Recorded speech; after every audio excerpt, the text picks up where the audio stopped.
All right, we're gonna finish tearing down this Bayou 220 four-wheeler. We've got this nut pulled off here. That was I believe a 22 millimeter. And this is the balancer gear here. So the crankshaft here, balancer gear here. This gear you can just wiggle out of here. Sometimes you got to get something in behind there to kind of pry it up. But generally it doesn't take a whole lot. You don't want to get too aggressive with it. You don't want to use this crowbar push on an area of the case that's going to need to seal. So there is your balancer gear there. Then you've got a woodruff key here that we'll just pull out. And if you don't do that now, it will cause problems when you're splitting that case. So we're going to set that aside there. We've got a spanner nut here. What I do, I don't have the wrench to loosen that. So what I do is take a hammer and a chisel. And first thing you got to do is take a screwdriver and flatten out whatever tab here is bent over. So we bent that tab up, and you take this chisel here and hammer. And these aren't extremely tight either. Go ahead and loosen up. That's just a regular thread. Once you get that spanner nut off of there, you can lift this gear up as well. Kind of wiggle it back and forth to get it around there. And then we've got a woodruff key on this one as well. So we're going to lift this gear up, then we'll get to that woodruff key there. And again, this is the crankshaft here. Next, we've got an oil pump. This is the oil pump here. And if you turn this gear in the right position, you know, I think this one's, well, no, this one's good. If you turn this gear in the right position, you'll see all three bolts that you need to remove. I take my impact driver, or my electric driver here, and put pretty good pressure down here so these don't spin off. If these round off, they are a challenge to get out. Wiggle it back and forth. This is a plastic gear, so just be careful you're not being too abusive with it. There's your oil pump there. Got your shift mechanism. Got a 10 millimeter we're going to pull off here, and a 10 millimeter we're going to pull off here.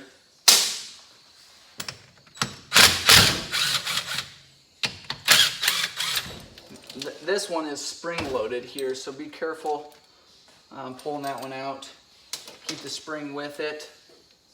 And this one, actually, we're just going to set aside there because this, oh, you know what, we've got a shifter on the other side that's still attached, so we're not going to be able to pull it off. Here is where our clutch adjuster was on the clutch cover. Nope, I'm wrong. It adjusts this. It's clear up here on the clutch cover, but it adjusts this mechanism there, the pressure that's on it. And we're not going to be able to pull this shift shaft out without pulling that shifter off on the other side. We'll get this out now. There's that's what you call a shift star. And then we will, since we're here, we're going to pull our starter. We're going to flip this over then and pull the stator and the flywheel assembly.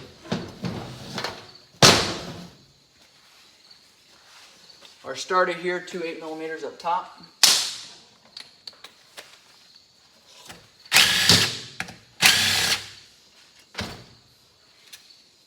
And we've got an oil line sitting there that we'll pull off as well. That's a 10 millimeter. And then that was the one that we did up front here when we were pulling that top end.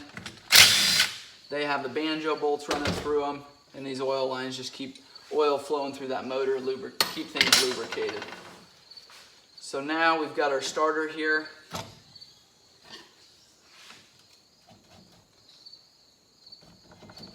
Don't want to put a lot of pressure on this case. Most of the time it doesn't take much.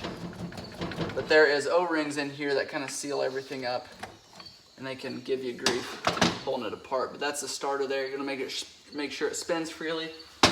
Also, we'll hook it up to power, test it, make sure everything's good there. We're going to flip this motor up now. We've got our output gear assembly we're going to remove, and then as well as our stator, and see if we can get that in a good spot there so you guys can see it.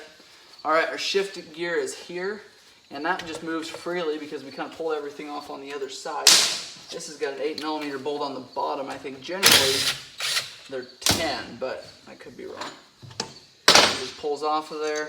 We'll run that bolt back in. That shift gear was good. A lot of times these splines get worn down and they are difficult. Yeah, you don't ever want to weld that shifter on there. There's your recoil. When you pull a recoil, it should have this arm that comes out, and that's what grabs this. So you can see there when you pull on it at all, that arm will pop out, and then when you let off of it, it'll suck it back in. So make sure you've got good tension there. Make sure that arm comes in and out freely. You can pull this cup there, that's called a recoil pull starter cup.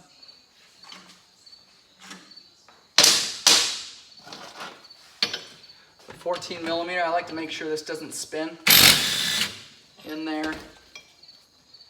And then this cup just pulls right out. It's also got a woodruff key, keeps it lined up on the crank so it doesn't spin out of there. And it's a small key there.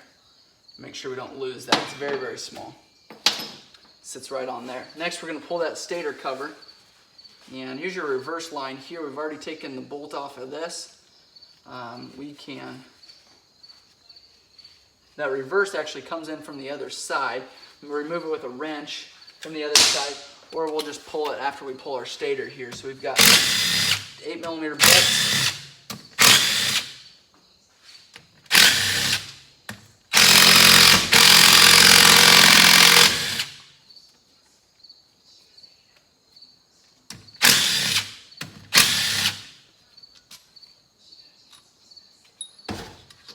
All right.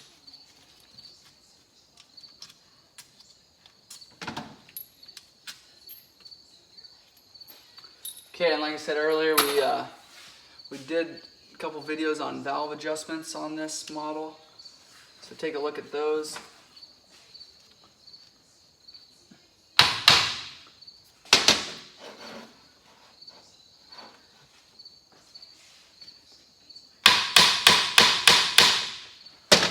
And these, it's kind of hard for me to see here, so I'm not blocking the view. Okay, it looks like we got all those out around that stator cover. These are sometimes a little bit of a challenge. They've got a magnetic pole on them, which creates the charge. So the stator is what's got all these wires coming out of there, and then there's also a couple sensors, I guess. But we'll try a rubber mallet here.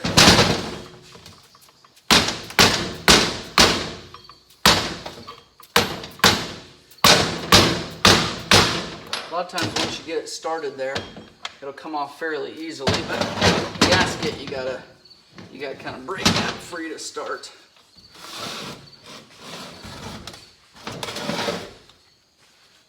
So now we've got this cover loose. We'll pull that off. There's our stator there, our stator assembly, and then our wires that come out. Here's our pulsar here. Here's our reverse line. Since we have the 8 millimeter on our impact, we'll go ahead and buzz this line off of there, that cable.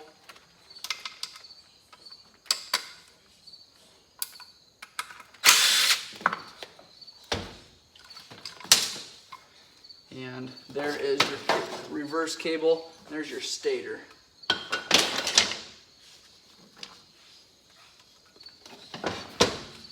we're going to pull this flywheel. We've got a bearing. A lot of times this happens, pretty common for these bearings to stay on this shaft here rather than inside the case with the stator. Here's our idler gear. So our starter comes in here, runs on this gear here. Here's our idler gear part of it that runs onto the back, our starter gear, kind of our starter clutch is what a lot of companies call it. We've got a puller here. Got a couple different sizes, so I got to figure out which one it is. You can get these from Motion Pro or K&L. Tusk makes a couple sizes.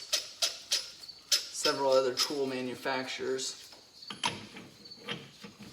Spin this on there. So what happens here is you spin this onto the flywheel. You can see there's threads in here, and then you take and run this down. And that you run that down onto the crankshaft. So you want to make sure this is completely seated before you start doing this. So turn that all the way down there. Tighten it up. You know, make sure this is backed out completely, as far as you needed to so that you can seat that 100% down there. And you put a socket on there the right size. This case it's the 19. Again, you want to keep this motor from spinning over. If you let this motor spin over, a lot of times what will happen is this cam chain will bind down in there and it'll break the engine case. And then that just pulls it right off of there. Sometimes if there's a whole lot of pressure on there, a whole lot of tension, you can't get this off. A lot of times what I'll do is run that down in there till my impact driver can't go anymore, and I'll take a hammer and just tap it one time on here. A lot of times that just bounces right off of there. Then we'll just remove this. Here's our starter clutch gear there. And then when I get this flywheel puller off, I'll show you the starter clutch on the other side of this flywheel. So these go one way, and this gear will sit on there.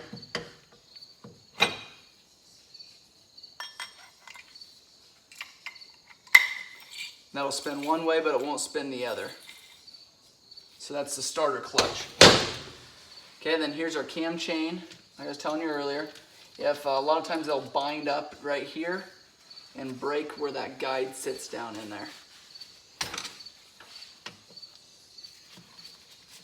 Here's your pulsar. This is what tells it when to spark.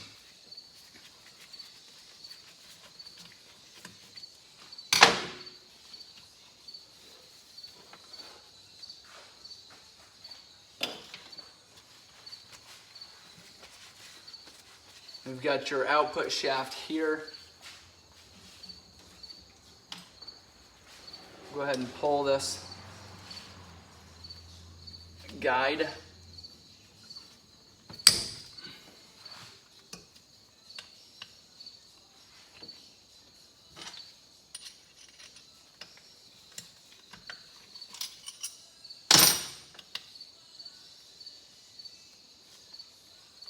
This is the guide that the tensioner actually puts pressure on, that pushes right into that tab there.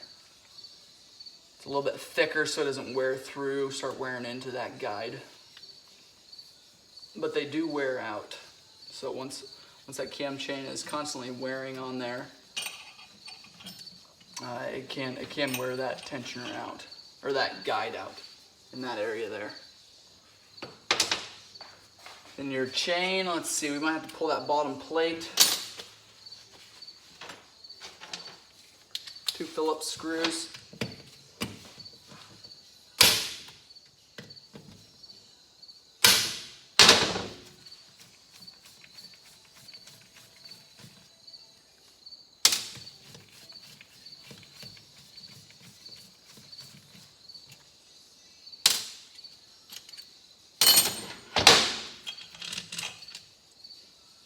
There is your cam chain. You want to make sure that it's not catching anywhere. Make sure it moves freely.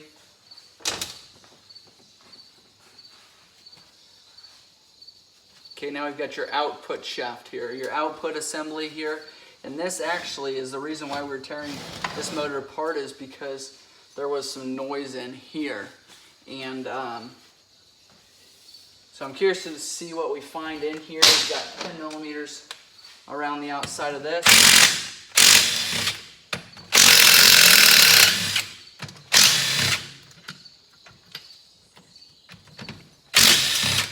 And then this is called the cup here. It's an aluminum cup, and you want to make sure you're awful careful with that. You never want to take and pound on that. That will break fairly easy with it being aluminum. We've got some 8 millimeter down.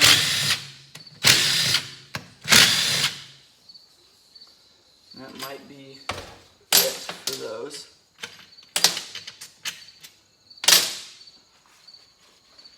Set this down, the same thing. Let's see if we can get it off of there with a rubber mallet.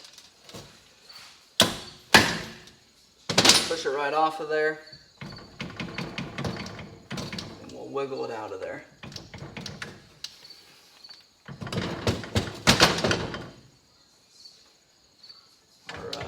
Shift shaft goes all the way through. Remember I was saying we've got to pull that shifter off, so we've got it off now. We'll just pull that shift shaft all the way out there. And then here is our output assembly here. I don't see any major wear, but these can be adjusted, and I'll show you that when we get farther in here. These can be adjusted so that they're not wearing on each other, so that they're not rubbing against each other if that's the problem. So, not sure if there's internal problems or what, but there was certainly noise coming from this area here. Here's your reverse shaft here, and here's your gear position sensor. So I reverse that cable that was running back through here, that attaches onto this arm here. And then this sensor here will tell you neutral or reverse, I think is the only gears that it indicates. These are just a small Phillips screw, and they don't have to be extremely tight.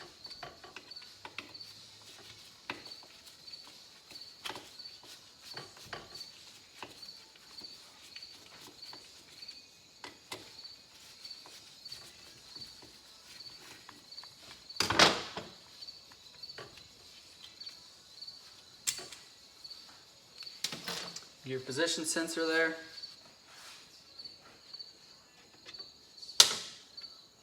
And then we'll actually pull, there's a pin that sits down in there on that same shaft. We're going to remove that pin because when we're splitting that case, a lot of times that pin will actually hold us up.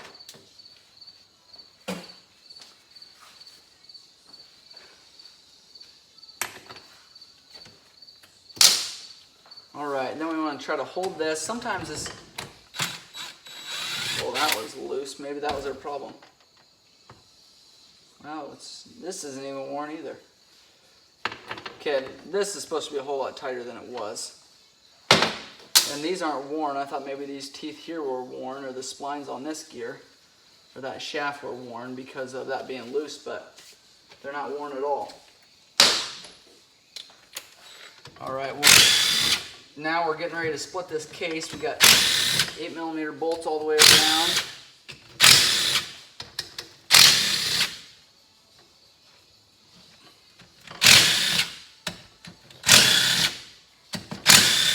This motor is dirtier than I like when I'm rebuilding these, but we'll just take the time to clean it up. I like to keep these engine case bolts all together. And then we are ready to split that case. Tap on doesn't take a whole lot there. Put this up, and I like to wiggle this back and forth then. We might tap on it a couple more times.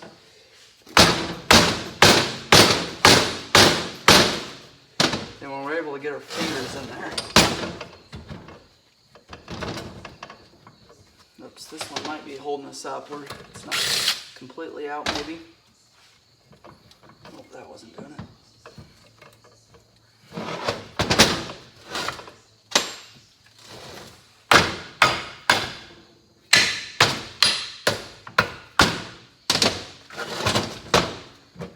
Set this up. Getting there, we go. Set this up, and the crankcase is split there. And we've got shift drum here, shift fork, more shift forks. We've got our balancer gear is here. Our crank is obviously locked up, you can see that. This is our balancer gear. This was the spring-loaded gear that we pulled off at the start of this video. It's this one here with a Woodruff key. This transmission, then we're going to try to pull this all out at one time. That way we kind of keep everything together, and you can just kind of tap on this back side there. We're able to keep that transmission completely together. That just saves us a little bit of time going back together. And then our crankshaft, we can just tap out. It's almost completely out. I guess it'll just fall out. And then our oil relief valve, 17mm. And that just spins right out of there. So that is splitting the crankcase on a Bayou 220.